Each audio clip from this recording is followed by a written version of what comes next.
Hope everyone is well. Today's video is going to be on none other than Warren Buffett. Warren Buffett is one of the most well-known investors on the planet. He's worth over 81 billion US dollars and is very much one of the most wealthy investors of all time, if not the most wealthy investor of all time. So today's video is going to be on 7 keys to success from him. These are clips that we have taken from his interviews and speeches that he's given in the past, and hopefully you guys can take some value from it.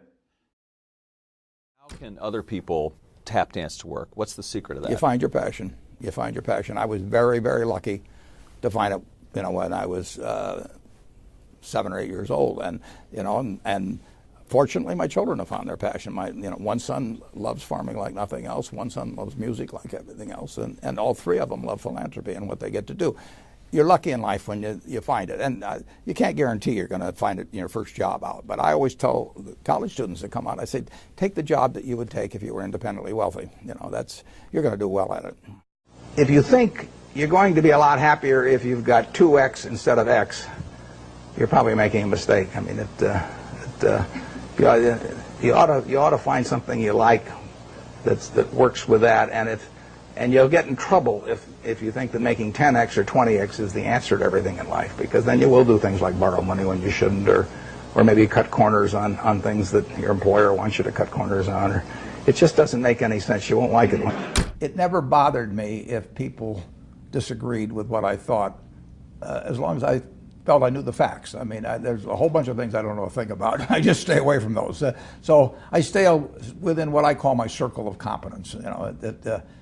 Tom Watson said it best. He said, I'm no genius, but I'm smart in spots, and I stay around those spots. Well, I try and stay around those spots, and I just don't have a problem if somebody says, you're wrong on something. I go back and look at the facts, and I think that really is much more important, frankly, than having a few points of IQ or having an extra course or 2 in school or anything of the sort. You need emotional stability.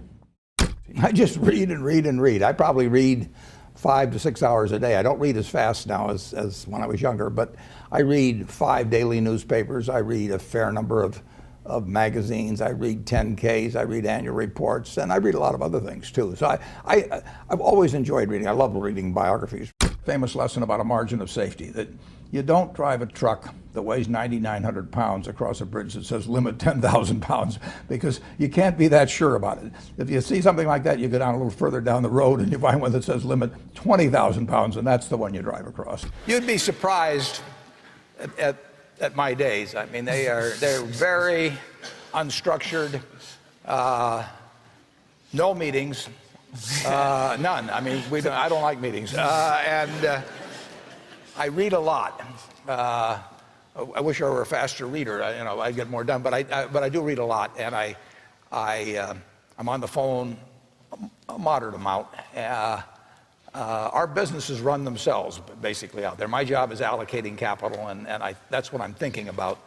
But I don't like to have things all packed hour to hour to hour. And Bill and I are both extraordinarily lucky. I mean, we really get to do what we like to do, the way we want to do it, with people that we choose to be around, and they're terrific. I mean, we've really got everything our way, and we're very fortunate. And in his world, he has a different kind of pace than I have, but we both love it the way we do it. And my guess is that we're each the most productive in that particular mode too, because it fits our personalities and aptitudes.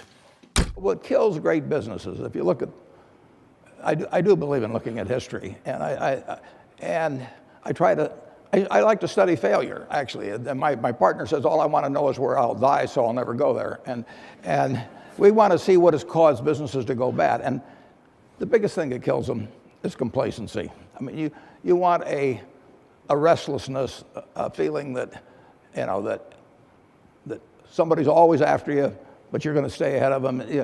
You always want to be on the move. And when you've got a great business, like Coca-Cola, there aren't any like Coca-Cola, but you really, the danger would always be that you rest on your laurels. But I see none of that, obviously, at Coca-Cola. But that is the key, to compete the same way when you've got 1.8 billion servings being sold daily as when you were selling, 10 a day. And that restlessness, that belief that tomorrow's more exciting than today, you just have to have it permeate the organ's quality. You have given a lot of fabulous advice, but what's the best advice that you've ever received?